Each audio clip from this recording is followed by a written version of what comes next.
Welcome back to the deep dive.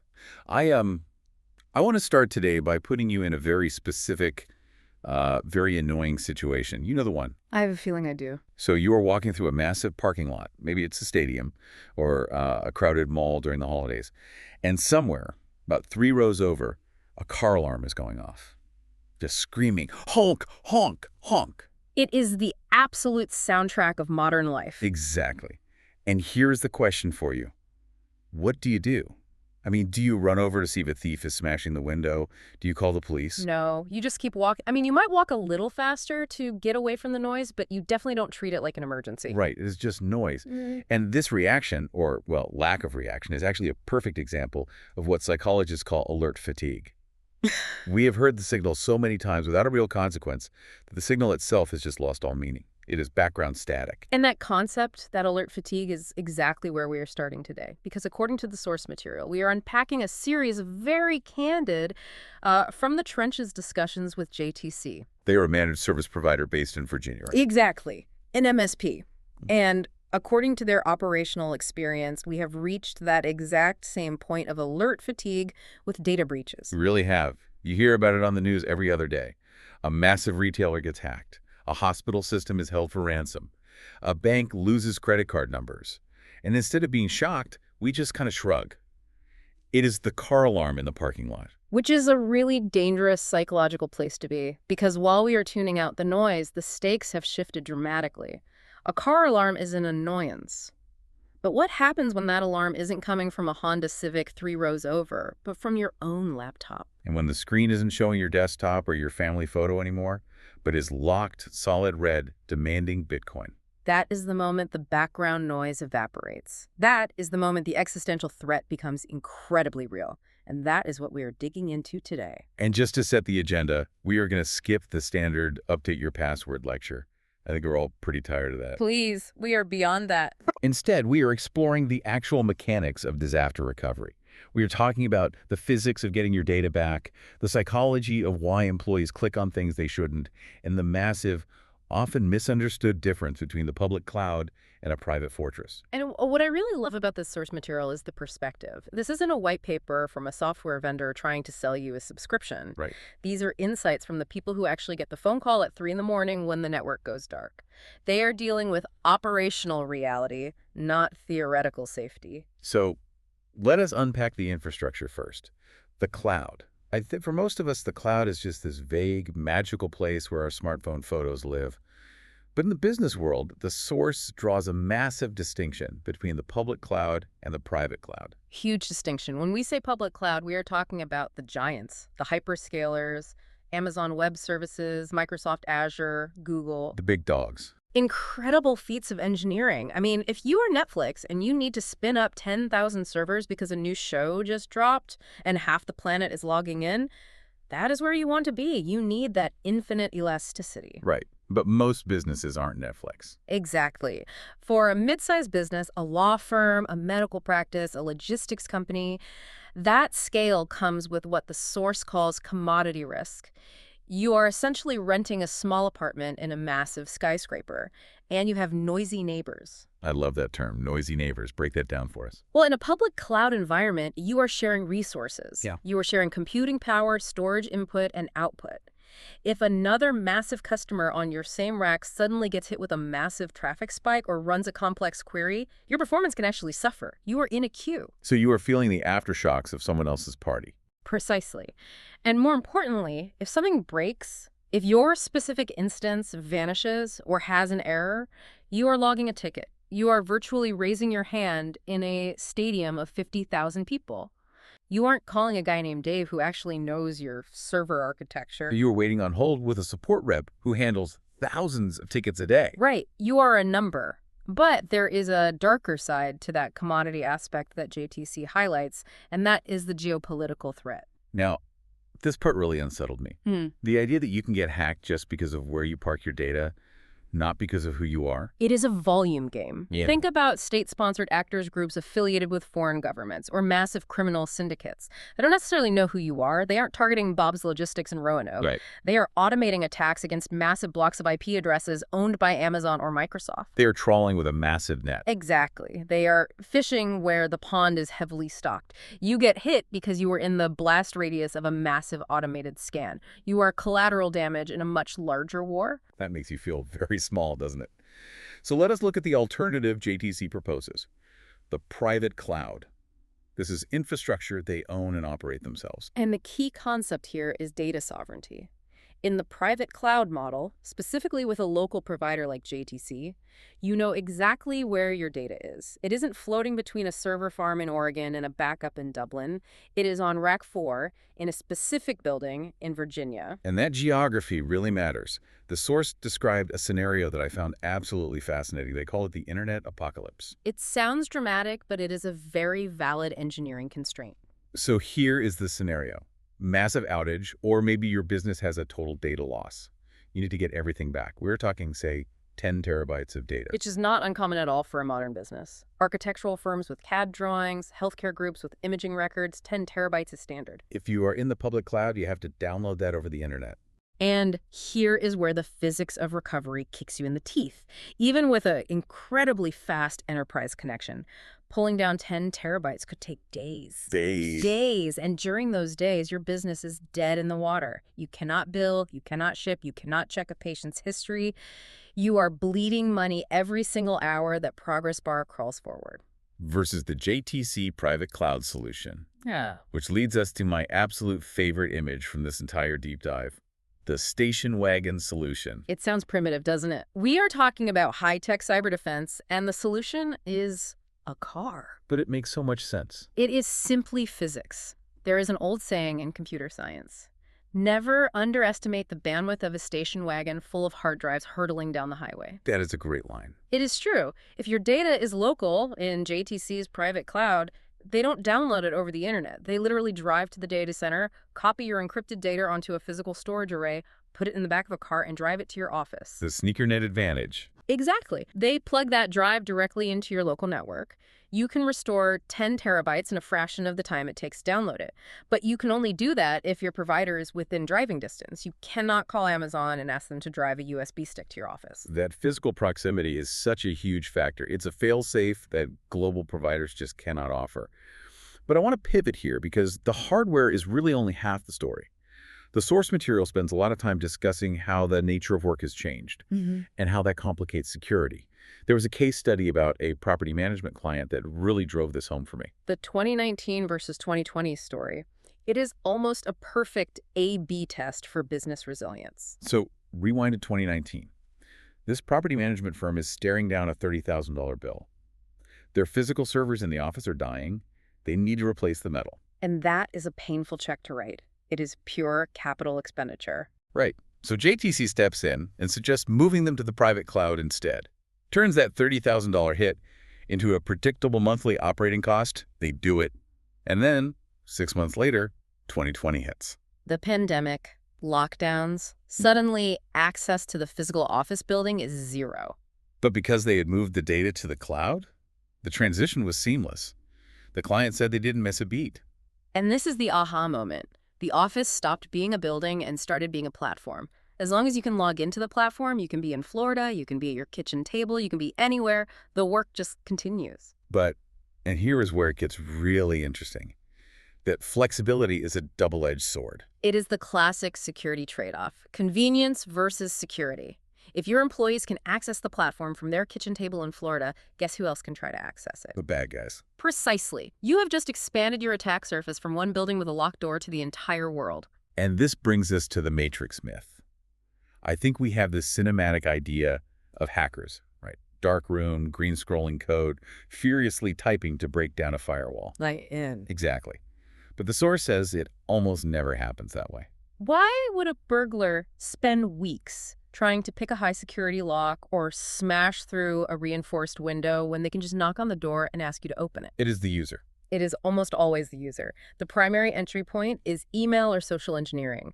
You get a fake FedEx tracking number, a scanner notification, something that looks routine. Here is the invoice you requested. You click the link, the payload drops, and they are in. They didn't break down the door. You invited them inside. And once they are inside, the damage is very real. The source shared a brutal story about an ophthalmologist. Not a JTC client at the time. We should clarify who got hit. That was a very painful example. He got locked out of his servers completely, couldn't see patients for a week. But the analysis in the source pointed out something I hadn't even considered. The damage wasn't just a week of downtime. No, it was the billing. In the medical world, and honestly in most businesses, cash flow is timing. Because the systems were down, billing fell behind by a month. And for a small or mid-sized practice, a 1-month gap in cash flow. Can be lethal. You still have to pay staff, rent, electricity insurance, but the cash tap has been turned off. And it isn't just about whether you can open your files. It is about whether you can survive the liquidity crisis. That connects to that terrifying stat from Gartner cited in the notes. Something like 80 to 90% of businesses that lose all their data fail. Because data isn't just archives. It isn't just old emails. Data is your accounts receivable. It is your operational history. The source posed this question, and it actually gave me chills. If you woke up tomorrow and didn't know who owed you money, do you even have a business? That is the litmus test. If the answer is no, you are just running on luck. So if the users are the weakness, how do we actually defend them? We can't just fire everyone and run the business with robots. Not yet, anyway. JTC talks about active defense. It is about combining tools with human psychology. I really liked the red light, green light system they use. It is a tool called IDR. This solves a major psychological hurdle. Imagine you are a junior employee. You get an email from the CEO asking for a wire transfer. It looks a little off, but you are scared to ignore the CEO. You don't want to be the bottleneck. You don't want to be the reason a massive deal falls through. Right. So this tool gives you a safety valve. You click a button in your email. It sends the message to be analyzed. If it comes back green, you are safe. If it comes back red, it is malicious. But here's the really cool part, the herd immunity aspect. This is brilliant engineering.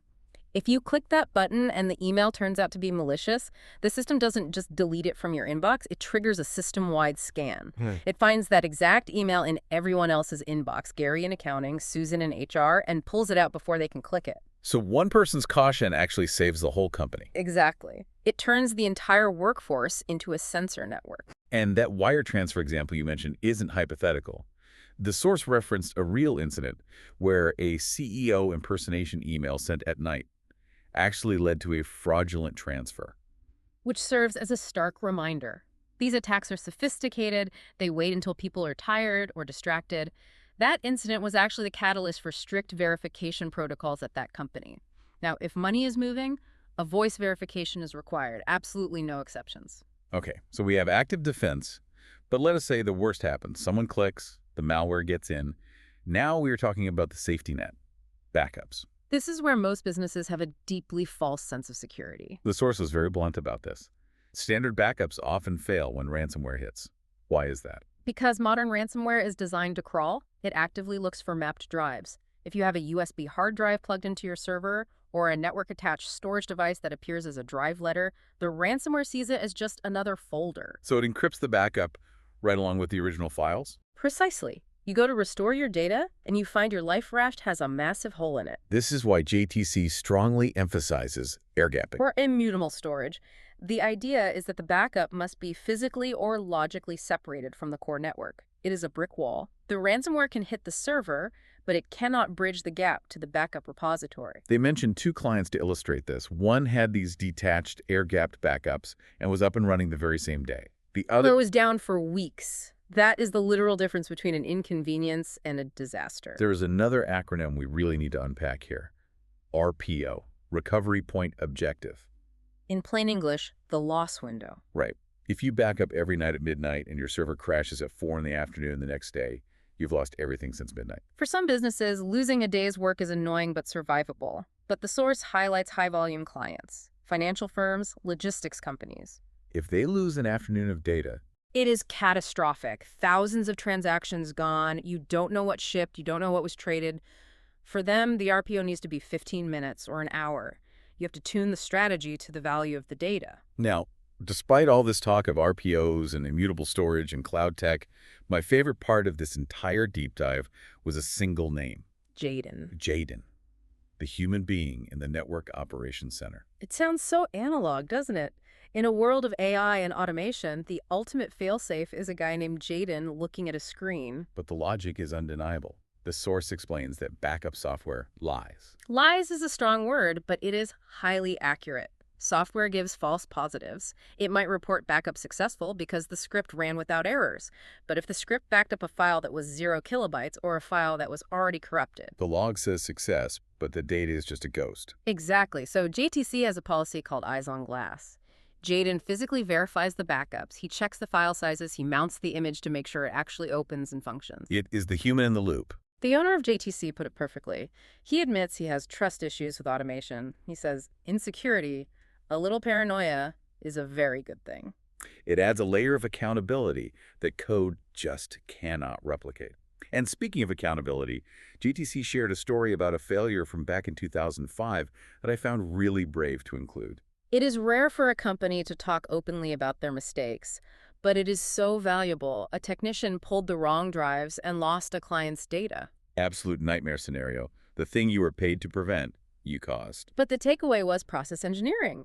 They looked at why he pulled the wrong drives. They realized they were relying on human memory in a highly stressful situation. So they implemented pilot-style checklists. Exactly. Before you even touch a screwdriver, you verify the serial number against the ticket, you verify the client name, you check the box. You do not rely on your brain, you rely on the process. It is about engineering out the possibility of human error. We have time for one more major concept, and that is the hardware itself. The technical debt. This is a silent killer for businesses. A business buys a server for $30,000. It is a shiny new toy. They want to get their money's worth, so they hold on to it. 3 years pass. 5 years. 7 years. If it ain't broke, don't fix it. But in IT, old means vulnerable. A 7-year-old server is out of warranty, which means if a part breaks, you are hunting on eBay for replacements. It is slow. But critically, it might be running an operating system that Microsoft doesn't even support anymore. So no security patches. It is wide open. It is a sitting duck. You are running your business on a foundation that is crumbling. So JTC pushes hardware as a service, HUS. which is basically a subscription model for the metal. Instead of writing that massive check every 5 years, you pay a monthly fee. But the MSP owns the risk. If the server dies, they replace it. Every few years, they proactively swap it out for a new one. So you are never running on ancient, dangerous hardware. It shifts the uptime risk entirely from the client to the expert. The client stops being a hardware owner and starts being a service consumer. Finally, I want to touch on what I thought was the boldest philosophy in the source material, the no policy. This defines a truly mature security posture. JTC says point blank that if a client refuses to follow security advice, if they say no to training, no to proper backups, no to multi-factor authentication, JTC will fire them. That is walking away from guaranteed revenue. Right. Most businesses would never do that. It is. But they recognize that in today's world, liability is shared. Your negligence is not my emergency.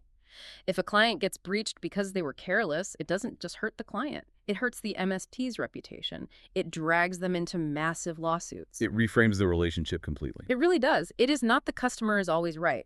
It is the customer must be safe. If you aren't willing to be safe, we just cannot do business. That is a powerful distinction. It really changes the dynamic from a vendor, someone who just comes in and fixes printers, to a partner who protects the actual existence of the firm. It is the only way to operate in the current threat landscape. So let us circle back to where we started, that car alarm in the parking lot. We have to stop ignoring it.